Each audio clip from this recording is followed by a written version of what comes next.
62% of Americans are more likely to buy from a personal brand. It drives Americans to spend like 2/3 times more money than they normally would when there's a personal brand involved. I don't think people relate just seeing somebody wake up successful. People can't really connect with that. It's almost like dishonest because you're only showing the shiny side. It's not for everybody. Let me give you an example of who a personal brand is not for. He already is a successful entrepreneur. He owns many businesses, and he said, I worry because, I want more time with my family and I'm not sure that I can commit to this. And I said, do you want to wake up every day and do this, or would you rather have more time with your family? And then he's like, I would probably rather have more time with my family. Then it's not for you. Char, how you say your name properly? Char. Like shark. When without the Sergio K. sent me the information, I was like, oh, that's cool. I like that name. Yeah. Well, thank you so much for being here. I love doing this kind of content because I know a lot of people can get value from it. Sure. So tell me a little bit about you, like what you're passionate about, like what's your business, what do you do? Sure. First, just give a little background. I'm from Indiana originally. I've been here for a while now, but I think it plays a role in sort of like who I am, just the Midwest to Las Vegas, the very change in the cities and the lifestyle and everything, having and the people as well. Okay. It plays a big role in just how I connect with people. And in my business, I do personal branding, specifically using Instagram as a funnel.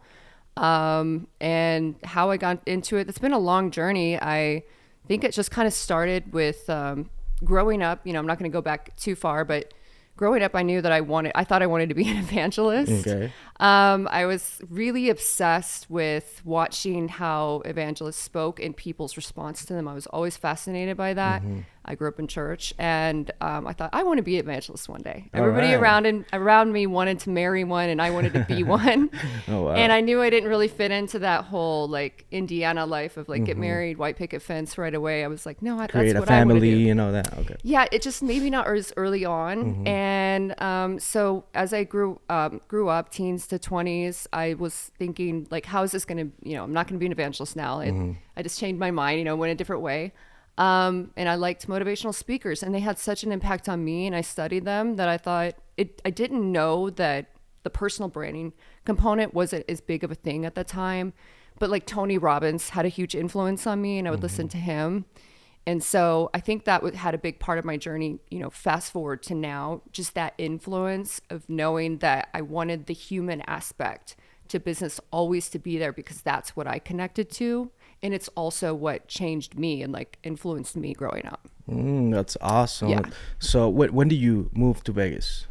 It was in 2010. 2010. Okay. So you've been here for a while. I've been here for a while. Okay. And moved, by myself and started over. And then since then I had worked in the trade shows and worked brand to brand and had to learn a lot of branding. And I think that also contributed to it.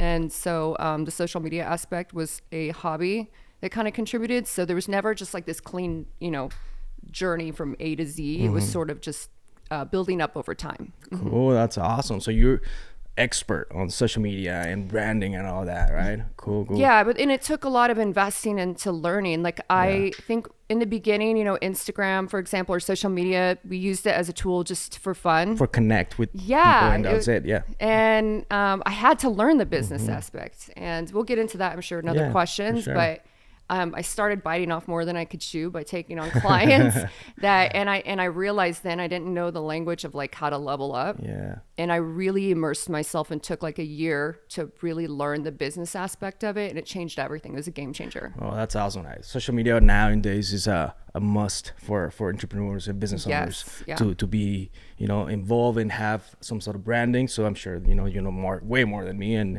But that's why we're here, because we're going to learn from you, Sergio, and we always like to learn, and I'm sure you're going to get some things from. So first question, let me ask you, can you share what's the most difficult part for an entrepreneur to become create a brand? What's the struggles that you see? Sure. It's an internal struggle that I see a lot of times. When somebody decides they want to build a personal brand, a lot of my clients, in my experience, and I'm going to be just sharing, my experiences, they are already successful. So you get these people who are already successful, known in their industry, and now they decided that they want to grow bigger and build a personal brand and become more known. And so what happens is, in order to do that, you have to learn how to connect and build a community. And the internal struggle that happens when you start sharing parts of you that you didn't normally share, you're sort of like opening the door and letting people in more.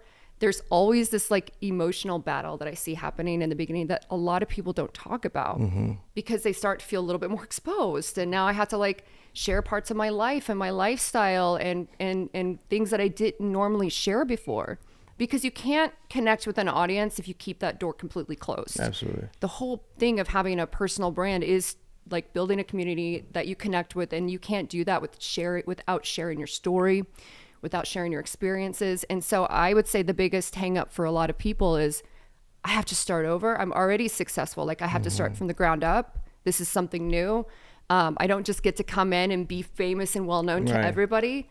And then the internal struggle of like, should I be sharing this? Is this too much? Is this what people want to hear? What they want to know?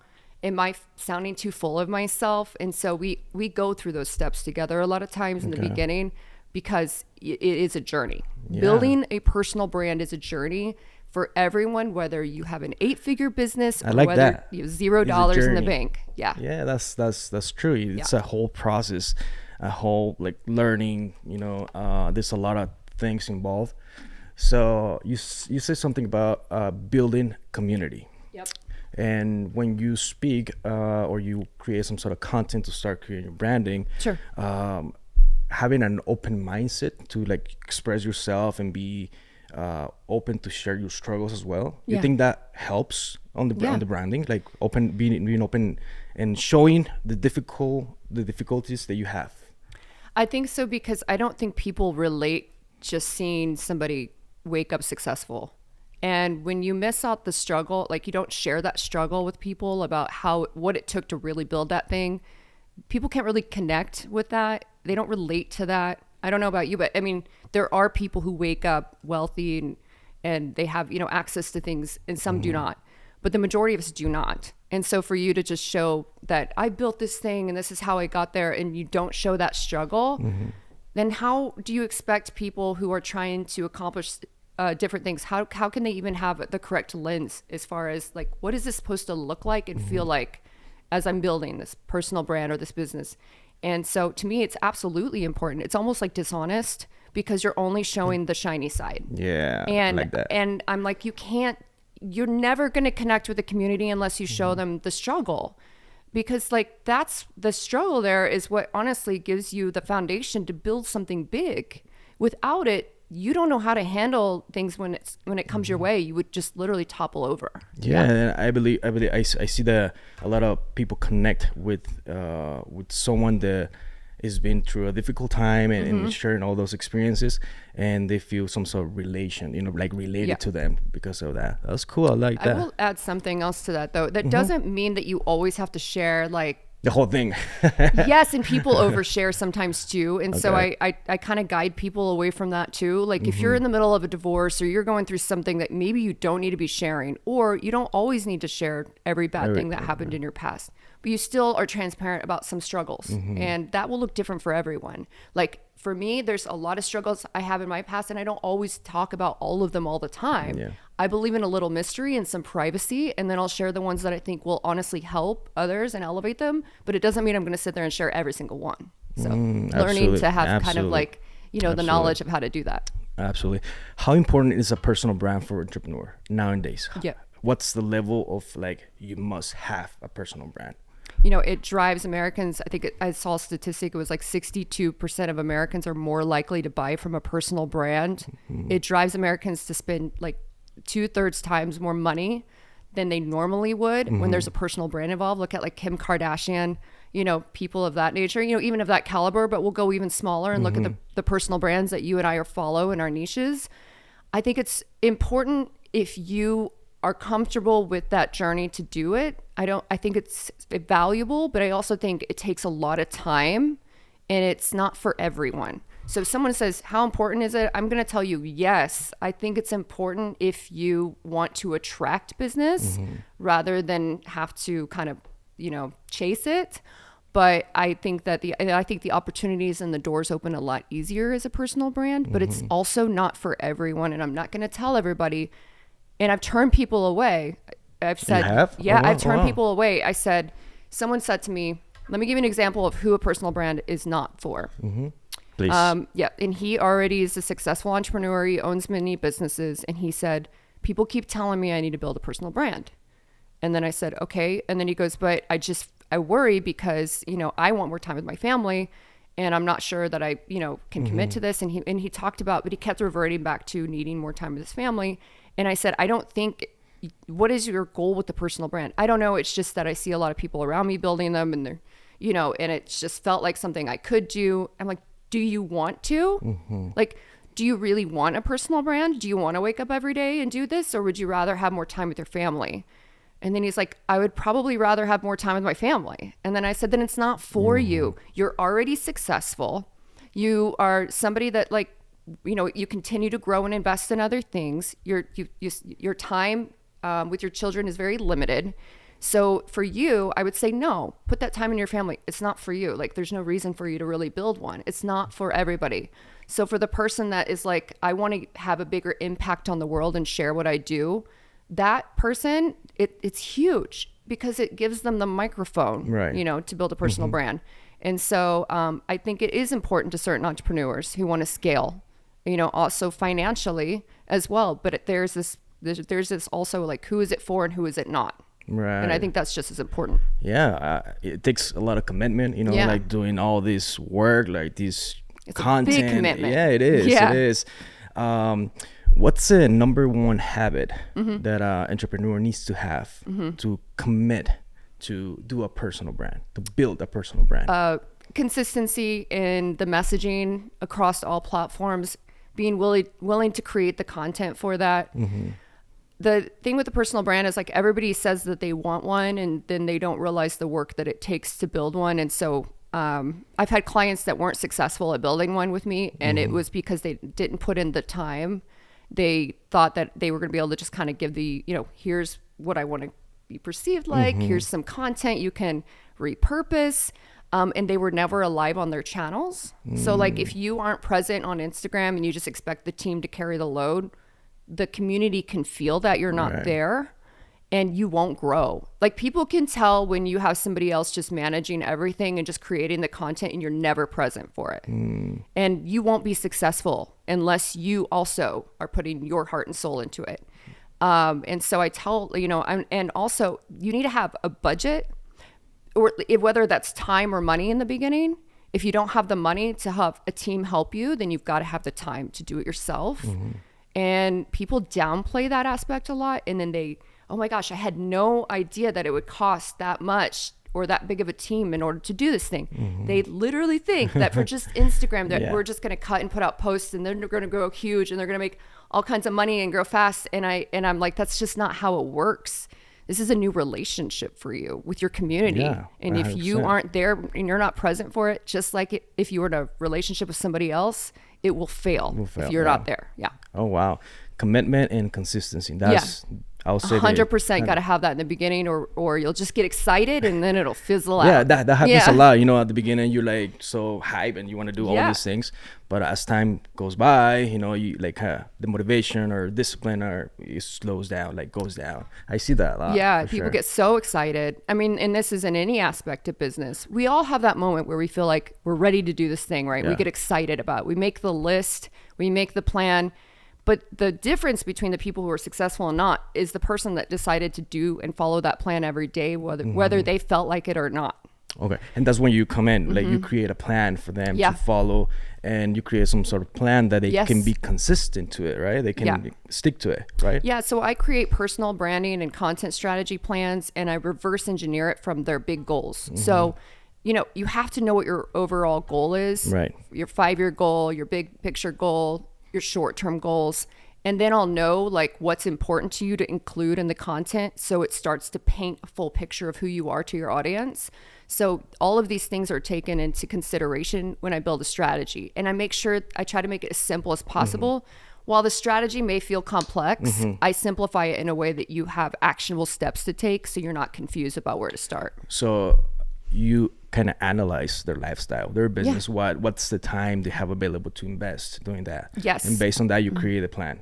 And if whether or not they're going to have a team implement it or they're going to implement it themselves, because and that's where, like, I manage a couple of content teams.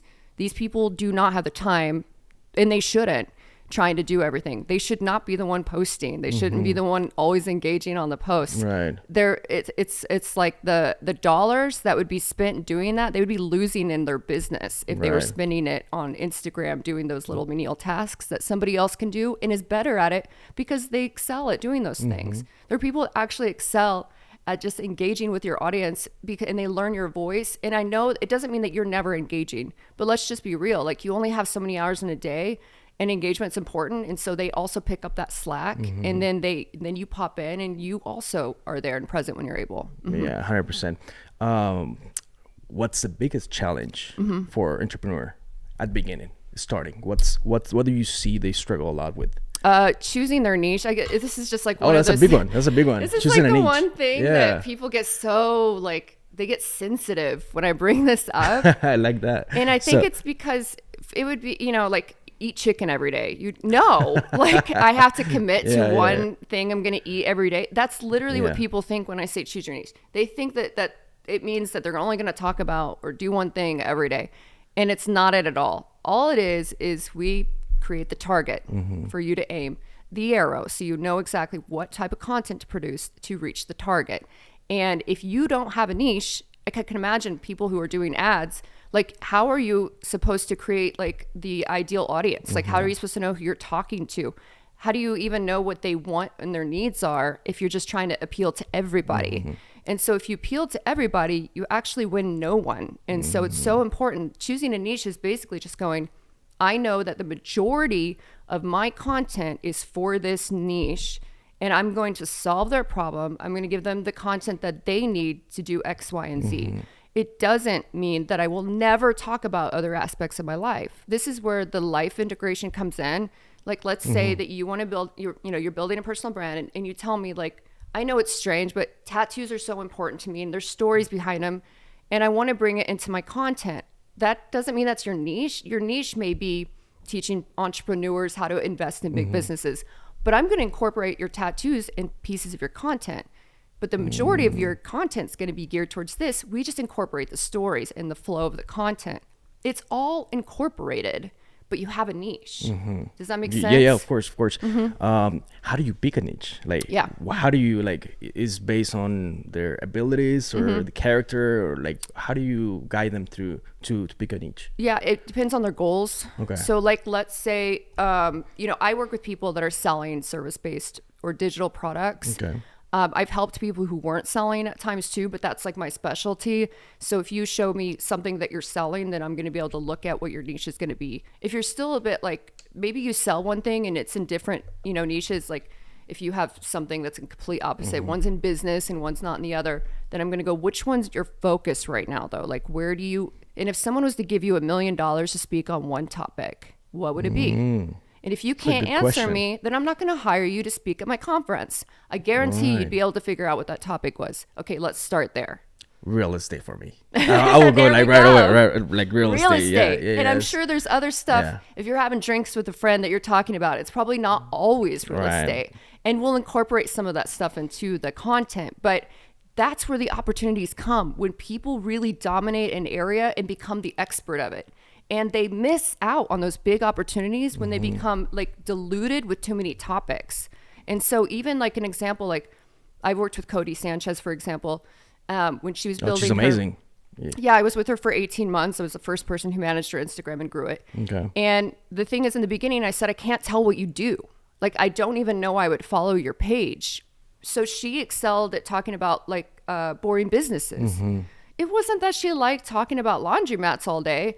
We knew that that was her edge. And so we doubled down on the content. Now she's grown really big since and built this really big empire. Now she can talk about multiple things and she doesn't have to be so narrow. You go narrow, then you go broad. So at the beginning, it's a niche, and then as you grow, you can do different topics. Exactly. Okay. Like people start to know your name. Yeah. Then you could talk about anything. I don't care. You could talk about, like, bats Yeah, for all. you can You know create what I mean?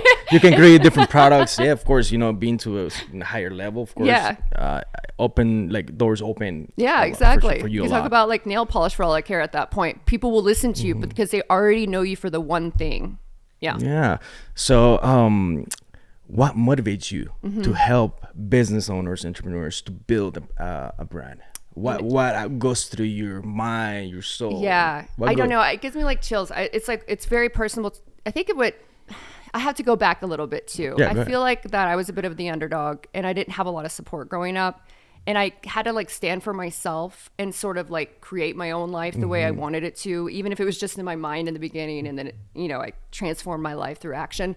But the struggle story resonates with me.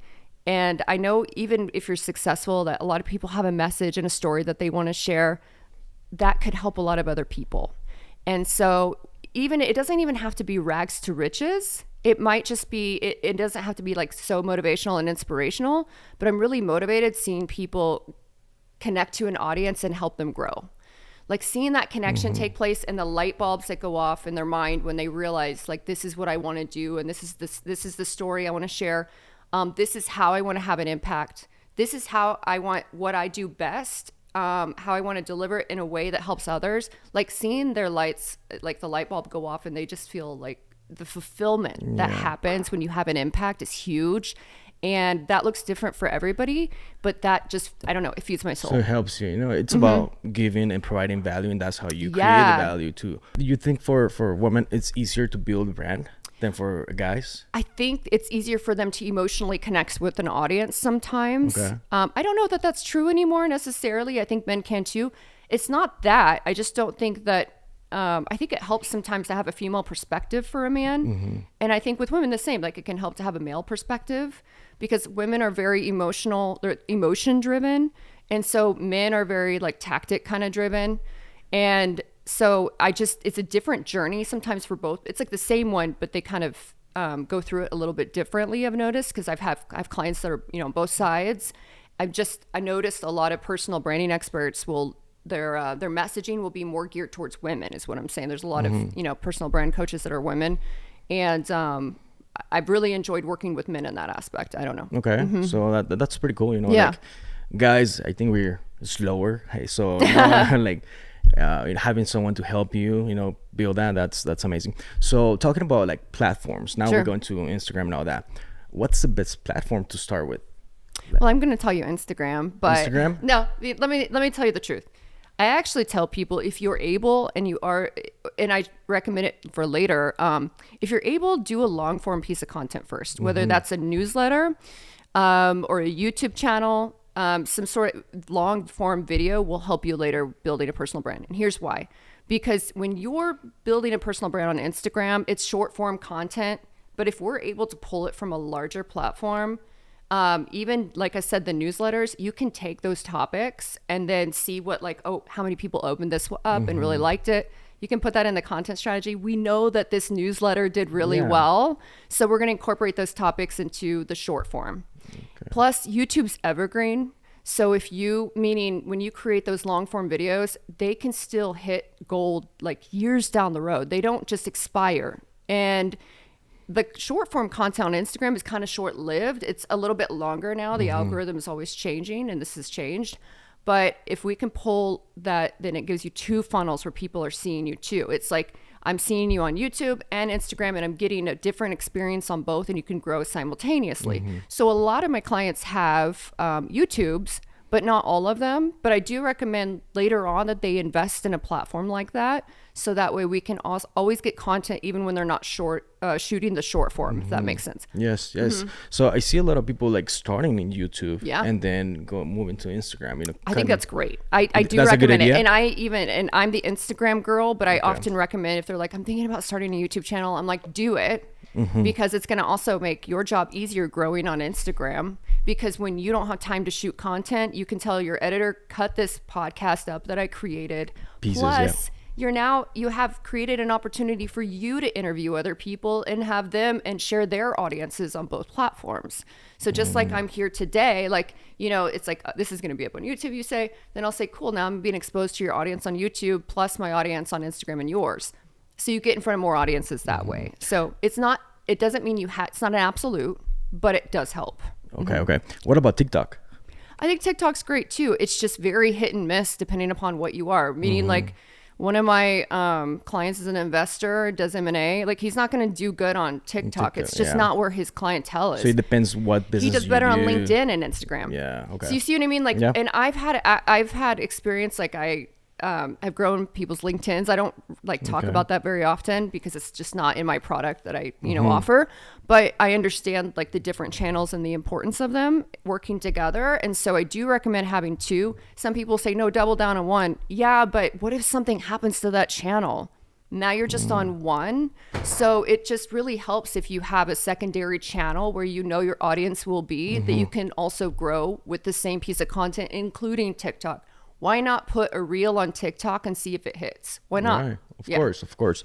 I think TikTok is amazing too, but like you said, it depends. What do you do? What kind of business? It depends on your audience. Yes. Yeah. I see like really like difficult businesses. Like I was actually going over TikTok the other day, and this guy was explaining taxes.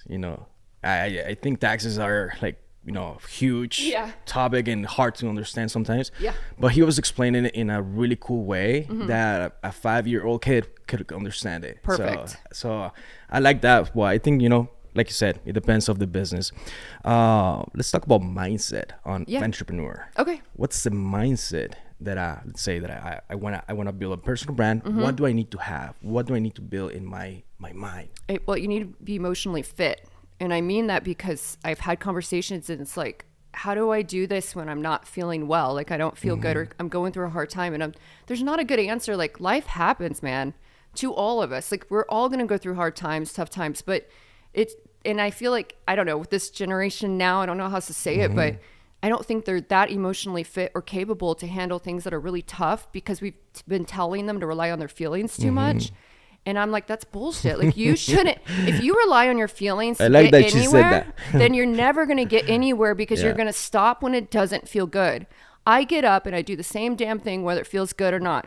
I would never get in shape if I quit working out because it didn't feel good. It didn't feel right. We rely on our feelings too much. So somebody that wants to be successful at building a personal brand, you've got to become tough because people are going to come at you with arrows and you're not going to be able to ward them off or even get up and do your work if you are distracted by watching the news feed. It's like you're watching the feed every day. Oh, I don't feel good. I'm not going to be able to do this. I'm distracted. What's going on in the world? If you're looking at the comments, somebody said something horrible about me. Should I even do this? They said I looked horrible. They were, they came up against me. Maybe I said the wrong statistic. Like you just have to be really strong in order to handle building a personal brand because you have a community now.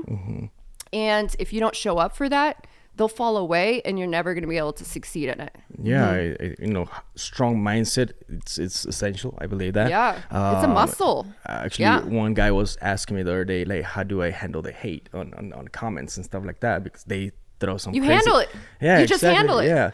So like, I don't vibe in that energy. I was like, I just, whatever. I just go with the flow. I don't really care what they comment. I'm just whatever. Yeah, you have to like. And sometimes I even like for the comments because we can create more comments and that creates engagement, and so like I mean, not everybody's gonna like you. Sorry, dude. I don't know what you want me to tell you. Not every day is gonna be easy. And I just think people understanding that you keep going and be consistent regardless, you're gonna be ahead because you didn't quit just because again you didn't feel like it.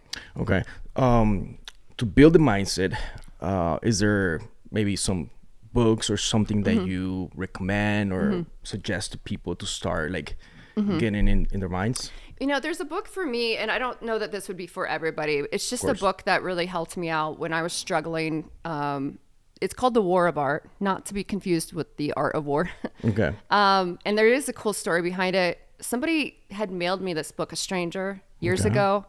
I used to, years ago put out quotes and stuff on Facebook when Facebook was the cool thing, and people would share them, and it was just like little pieces of how I was feeling or inspirational. And someone had mailed me this book. I had a PO box address up, and that book was so life-changing for me because it did exactly what it taught me, just what we were talking about emotional fitness, about doing the work, because everything will come up against you when it's your art. whatever that art is, your business, the distractions will come. It doesn't mean they're bad. It's just like suddenly you're going to get more invitations to things. You're going to have more other opportunities pop up to travel or to, you're just going to wake up one day and feel like I'm going to scroll on there wasn't like probably Instagram at the time, but you're going to scroll on Instagram for a while. You're going to take that coffee date with a friend instead of sitting down and doing the work. And he teaches in that book about doing the work, because when you're ready to do something big, everything will come against you to distract you. Your friends, your family, your significant other, whether your hobbies, even good things will come in to distract you. Yeah. And learning how to work through those and just focus on getting that thing done, and pushing back against the distractions for at least a short time and committing to it every single day. He said, I feel inspired to write. People were like, because he was an author, right? So they said, when do you feel inspired to write? He goes, every day at 10 a.m. And that's it wasn't that he felt inspired. He just committed to it. Okay. Does that make sense? Yeah, and yes. so that book that's a book for people who are really struggling with just getting it done. I think it's a good starting point. Cool.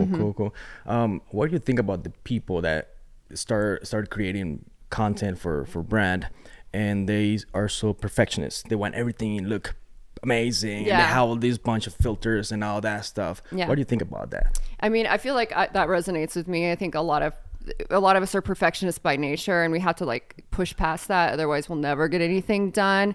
So it's gonna, the content game, the only way you win is by producing a lot of content. And so I'm like, that first piece of content doesn't really matter by content piece 100, but in order to get to 100, you got to crank it out. Of course. And let's refine it later. So like this whole perfectionism about like, oh, it has to be perfect, or I didn't say it perfectly.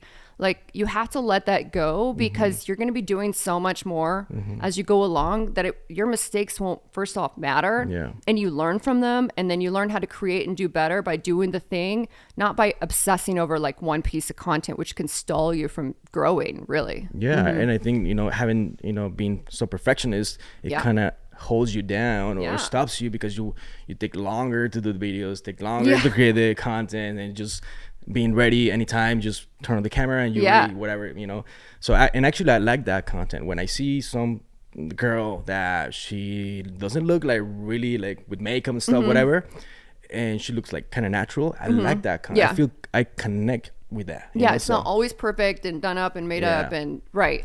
And of course you want to look good, of course, but not like. But when you pick up your phone and you just sometimes are taking a walk and you're talking into it, and it's like you're talking to a friend and you're not done up in that moment. Maybe you're walking your dog or whatever, maybe in the morning, having a cup of coffee. Like that, people will connect to that often more times than the stuff that was like created at the perfection level, It's like and stuff that was created with the lights, the cameras, the action. They'll connect with that more because it feels like they're talking to somebody that they know. And so I think it's great to have stuff that's imperfect on there, because then it shows there's a human there, because we're not perfect. So it's not always going to be perfect. Yeah. I like that. Let's say that someone already started doing the brand and he went through the beginner, right? And then maybe in second month or whatever, they start losing motivation. Sure. How do you help them? Like, kind of, okay, let's keep going, let's keep pushing. I think that's a key on building a brand. Having the structure on discipline, motivation. How do you help them? I mean, I think you're going to go through waves where you're motivated and you're not. And that kind of goes back to being, like I said, emotionally fit. Control your emotions. And it's because I'm not always motivated to do the stuff. I don't always like love it when I'm getting it done. But then knowing that it's like being patient with yourself and trusting that you will pick up that motivation again, reminding yourself of, maybe you need to step away a day or two. Like if I find that somebody's caught in the grind and they're really disconnected from it, then I'm like, go do something that reconnects you with what you're doing. Completely like, step away. Maybe you need 3 or 4 days off. Maybe you need to spend it with your family. Maybe you need to go on a trip. Maybe you need to just isolate. Maybe you need to get out. Maybe you just need to have fun. And I feel like people are afraid to talk about like having fun and incorporating that too. I don't know where this whole like, I don't know, it's like against having fun and enjoying things now. Like, oh, you got to do the work and do the stuff, or you're just not. No, enjoy yourself. Do things. I mean, I work all the time, but I've put fun in my schedule. It's just as important, because I know that it refuels me to do more work. It's not that I don't enjoy my work, but it also takes me away from my work. Right. And it's just as important that you have hobbies and things that you enjoy that have nothing to do with what you're doing in front of the camera or in front of people. Like, it's special and important to you. So step away a minute. remotivate yourself because maybe you just are feeling drained, dude, you know? Absolutely. Absolutely. Can you share a story, like maybe someone that you're already working with, or some, you don't have to say the name if you want to. Maybe, you know, like success story that you work on. So, and I think I talked about Cody already, so I'll go through a couple. Hers was that, you know, I met her and she didn't have a personal brand built at all. And I met her as a friend through a friend. So there was none of that, like, I didn't know she was going to grow into a big personal brand feeling. We were on paddleboards together on the water. And I was like, you are going to be the next Gary Vaynerchuk. Like, how are you not famous? Like, I remember asking her that. And because she was telling me about all the stuff she did. And I was just like, wait, what? Like, you own 27 businesses and you're doing all of this stuff. You came from Wall Street. And it was just so, you know, when you hear someone's story and you're like, oh my gosh, this person's going to be big. You just feel it. I don't know. It's very rare, honestly. But when you do, you know, you witnessed it. And that's how I felt. And so I went, but I said, your Instagram's shit. And I didn't know how to say it. And well, you know, being open and just, you know, sometimes we need the hard truth, you know? Yeah. I said, I can't see it from your Instagram. I had no plans to like do anything for her. I felt like she needed somebody else, probably a bigger team. And then I went home and she hired me. She ended up hiring me. And it was like me and a small but mighty team of like 5 or 6 people at the time. And it was really cool because we were like in this mastermind. I wasn't equipped to take on somebody where she's at this level now. I had to grow to fill the shoes needed to fill that role and grow it. And it went from 37,000 to 400K in 18 months that I was with her. Oh, wow. And, you know, now we see people grow, you know, even faster than that sometimes, but they're using like the strategies that we were building at the time. When I say we, I mean a lot of us were building by implementing them on people like her. And it was just a really cool experience because I learned a lot from that, and building a personal brand too, and just incorporating pieces of her story that were important to her. And another one is, you know, like Michael Sartain is another person. And when I took it over, I think he had like maybe 48,000. I'm not sure. I kept screenshots. Keep your screenshots, people. Keep your receipts. Yeah. And I always do that in the beginning when I take somebody. And it really is just so I can gauge like where the growth happened. And I took it over and I was managing him. He's over 100, K followers now. I've been with him for a year and a half, and now I manage his entire content team. So, somebody else is doing the posting now, but it was a very different person from Michael to Cody, but it was like a lot of the same strategies. But Michael already had a YouTube. And so my, like the way that I approached him was very different because she didn't have a YouTube at the time. So with him, it was like, how do I repurpose this content, but then grow you? You don't have a lot of time to do the, talking head, direct to camera, content. We got to use what we have, but he was present every day on the platform. That man is on there hours a day with his community. I've never seen anybody commit to a community the way that Michael has. Okay. And so, and that's another one. And then let me give you one that's not so, that's more approachable. Okay. A friend of mine named Nikki, she was Nikki in Nashville. She has like a country page that she was growing. She wanted to be a country influencer. I have so much respect for her. She's the brains behind. She was also on Cody's team with me. Okay. She built a lot of the digital, I guess like the course and the contrarian thinking and everything. I don't want to say it incorrectly, but she had a huge impact on that. So I had a lot of respect for her as a business person. And she's like, I just want to do something for fun and grow in that area. And she was stuck at 3,000 followers back in May. And I told her to make 3 little tweaks to her account. Now they're big, but there were 3 tweaks to her content. And now she's at 47,000, I believe. And that's since May, by just making a few adjustments to the content. So this is like, these are the kinds of things that you can see. But let me also tell you something. There are people that will not grow that fast. And it doesn't mean you're not going to be successful or grow. Like you may only grow 3,000 or 4,000 in 6 months and be like, what am I doing wrong? And I'm like, that growth is different for everyone. And what you're seeing out there when people say I grew from 0 to 600,000 followers in 1 year, sure, but you spent 5 years before that spinning wheels before you figured out what worked. So yeah, you grew that 1 year, but it was actually the iceberg effect, right? Like what was below of course. That took place. Building it, yeah. Exactly. What team did you have? So growth will look different for everyone. And I do not overpromise.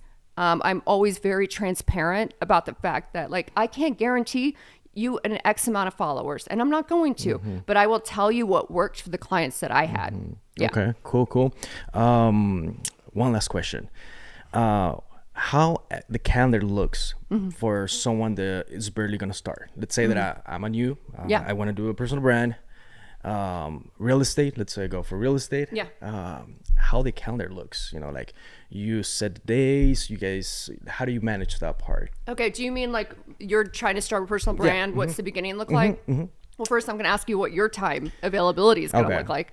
So we'll look at that together, because if you said, Char, I'm so busy, like I can only squeeze in this, then we're going to go to your calendar and go, where can we like shoot maybe 10 to 12 reels all at once? Okay. So that way you're not constantly having to pause what you're doing in another area of your business and then have to pull it together to do this. It's like maximizing the minutes that they all count, right? And so, and your brain power, because if you had to keep pausing to film, pause to film, like you're not really fully present in the task that you're doing that also matters. And so I don't want to take you away from other tasks that are just as important. Maybe you have to get up early at like 5 a.m. Yeah. So where can we create more time? And then also let's look at like, are you doing menial tasks that you can outsource? Because if you're spending time doing something that's not making you any money and you're a money maker, like let's look at how you're spending your time. Maybe you're spending, like maybe this is a $10 an hour job for some overseas help, where to them it's a lot of money. But we need to look at that a little bit to reevaluate where you're spending your time. Okay, absolutely. I like that. Do you use VAs as well, or just everything? Every person works here with you, or VAs are essential? So I mean, I have a team that works with me too. But when I don't really advertise. I'm not like trying to manage. There is an app you can submit for me to manage an account, or you can submit for me to coach you through the entire process where it's hand-holding process where I'm like there with you with my team. That's a higher level product. But I also have the personal brand accelerator where it's one consultation. And then after that consultation, I deliver you your personal brand, how to launch it on Instagram. Basically, I'll give you everything that you need to launch it. Cool. So I offer both, because right now, I'm going to be gearing more towards group training next year. I just know what's ahead, because there's only one of me, and I want to be able to help groups of people rather than one at a time. So I do have, like I said, the one-on-one coaching. It's minimum 60 days. It's either 60-day program or a 90-day program. And then that's a more intensive where you do have access to me and my team. Oh, that's cool. Yeah. I like that. All right. Before finishing up, one last question. Yeah, go for it. What do you see in my personal brand that I can improve, that I can do better? Well, I didn't know. You're new to me, so I would need to know a little bit more about like what was important to you with your personal story that you want to include too, like the real estate aspect. Like, what is your goals with your personal brand right now? So tell me, like, what is your main goal? So, of course, my business is mortgage and real estate, and we started doing this kind of content just to provide value and create a engagement for successful ads that Sergio runs. So that helps us a lot, you know, in the conversion of real estate. So it's basically what he was saying. But what are you doing? You're serving the Latin community. Yeah, that's another thing. Of course, my niche is more like Latin Hispanic community. So I see a lot of like it's a blue ocean for me, because nobody's kind of providing this kind of content and actually giving value to the Hispanic community. So and of course, at the end, the business that we run is mortgage and real estate. But you said like the value you give to your community, they're not getting a lot of that. Do you mean like the mindset stuff? Or what is it that they're mindset, like personal growth and all that, and of course real estate. So at the beginning when we started doing this, we were doing just real estate content. Content. So but if I was to pay you $1 million to speak on one aspect of real estate, what would it be? Where do you dominate? I would say investments in real estate. I will go on investments. So teach people how to thinking different, or thinking higher than just purchasing a property. You know, creating a portfolio and all that stuff. That's something that I can speak and teach people how to do. Is it more at expert level or beginner level? I can do beginners, because you know, like people that we work with, they're just barely buying their first property and stuff. So I cannot go in 20, 30, 40, 200 units, you know, so I cannot do that. They're not gonna understand it. So so I would look at other people who dominated the niche with beginning in investing in real estate, and I would look at what their like freebies were that they offered, lead magnets? What are they also selling? What are their topics that they're covering? Because I don't believe in reinventing the wheel. I want to see who's already been doing it and mastered it, because they have all those years behind. It's like years of research, right? You can now condense that time into minutes instead of like decades of research that you need to figure out what, let's do some market research. Who's doing it good now? And for you, like when I hit your page, if that's what you're trying to build for, it needs to be apparent. I need to know in your bio. I need to know in your communication, in your caption. I need to see it in your stories. I need to see it on your podcast that I'm the guy that you go to for beginning investing in real estate. If I don't see it, I'm going to go to somebody else who's doing it better than you. Cool. I like that. Oh, that was... Got the note. So these are the conversations that I have with people in the beginning. Yes. Because and that's where the clarity comes in. We're getting free coaching here. You are. That's cool. But for real, this is where it comes in, because then you go, I've been, and it doesn't mean you're not going to have these mindset conversations, but it better be like the 70-30 or 80-20 rule. 80% of your content better be surrounded around that niche, that topic. That way that you can really dominate that area, so you get those opportunities. And then the other 20 to 30% can be incorporating the other stuff that's important to you. Right. Cool. I like that. Sergio, you have something that you think we can discuss, ask her? Now we got to take advantage, man. We have an expert here. Of course, I could have 20 questions. But I'll give Just one. That's right now with all the AI stuff. Yeah. Are you noticing that it's getting... I'm noticing that at the beginning AI was like... It trended up, but now like the algorithms are like cutting down for more real content. Yeah. And how is that going to impact the future? AI, I think, will always be used, but maybe the way we use it as a tool will change. But right now, I mean, I don't feel like AI has caught up as much as we expected. And I say that to say, like, ChatGPT stops, I think, 2020 for its access to what the information is. For Instagram, for my niche, that's expired, because it's still referring to IGTV, which doesn't even exist anymore. But I actually utilize it in my own content. Like, I have somebody that assists me with the copywriting. I go in and I edit it, but he goes in and he'll like get the baseline for the topic that I want. Here's my list of topics. He'll go to ChatGPT to sort of create a foundation for me to go in and edit. And it saves me a lot of time, because sometimes when my head's boggled, I can't create that structure effectively. And so for us, it actually creates really good caption structures and content structures. Now, I don't swear by it. The people who will not do well are two things. One, the people that just copy it over, and they expect people to not realize that a bot wrote that. We can often tell. I know there's other AI tools like Bard AI, but I still think you can kind of tell that somebody else wrote it, because it's general information given over and over and over again. Even with a slight different tone, we can kind of still tell. Secondly, the people who just don't know how to use the tool and are trying to use it, like, you have to learn how to use the tools effectively, or you're going to go in and you're not going to plug in the right information. So I think AI will always be there and evolving and will be helpful. I just don't... To a point. Yeah, I just don't think that it's going to replace humans like they thought. It's just going to replace the ones who aren't evolving and aren't learning how to use it, though, you know? Right, yes, I agree with that. Well, thank you so much for taking the time. We really appreciate it. Do you want to share your Instagram, your information for people? Maybe they want to reach out to you to, you know, for your services. Brand Social Consulting is my business page. Okay. And then Char Modelle is my personal... I don't know, influencer page. Okay. But, you know, you can follow both, but you're going to get the stuff that you want on Brand Social. And Instagram, your platform is Instagram. Yes, right? My platform's Instagram. You know what? And next year I plan to start a YouTube too, because preach what, you know, you sometimes preach it first and then you do it yourself. Of course. That's me right now. Of course. Well, thank you so much again. Thank you. We really appreciate taking the time, and we learn a lot. And of course, we're going to share this, and hopefully, you know, people can see you and follow you and, you know, create a...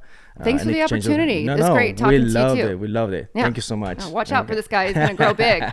Thank you. Thanks. Bye-bye.